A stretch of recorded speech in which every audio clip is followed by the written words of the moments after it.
بسم اللہ الرحمن الرحیم۔ نشر الطیب فی ذکر النبی الحبیب صلی اللہ علیہ وسلم۔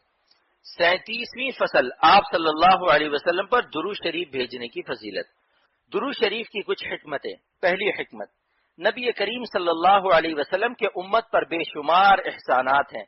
حضرت صلی اللہ علیہ وسلم صرف اس تبلیغ تک محدود نہیں رہے جس کا آپ صلی اللہ علیہ وسلم کو حکم دیا گیا تھا، بلکہ آپ صلی اللہ علیہ وسلم نے امت کی اصلاح کے لیے بہت سی تدبیریں سوچی، ان کے لیے ساری رات کھڑے ہو کر دعائیں کی، اور اس بات کے اندیشے سے بھی پریشان ہوئے کہ انہیں کوئی نقصان نہ پہنچ جائے۔ اگرچہ آپ صلی اللہ علیہ وسلم کو تبلیغ کا حکم دیا گیا تھا، لیکن اس میں بھی آپ صلی اللہ علیہ وسلم ایک نعمت کا واسطہ تو بنے ہیں۔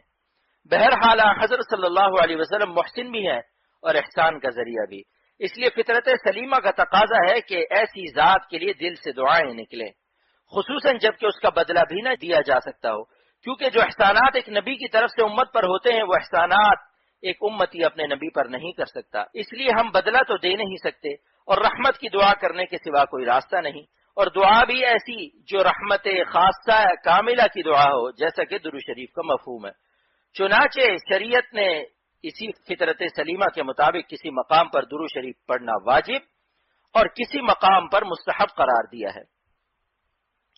دوسری حکمت، حضرت صلی اللہ علیہ وسلم اللہ تعالیٰ کے محبوب ہیں، اور اللہ تعالیٰ اپنے محبوب کو کسی کی درخواست کیے بغیر خود ہی خیر عنایت فرما دیں گے، اس لیے نبی کریم صلی اللہ علیہ وسلم کے لیے خیر کی دعا کرنا دراصل خود اپنے فائدے کے لیے ہے کہ اس سے اللہ تعالیٰ کی رحمت اور قرب حاصل ہوتا ہے۔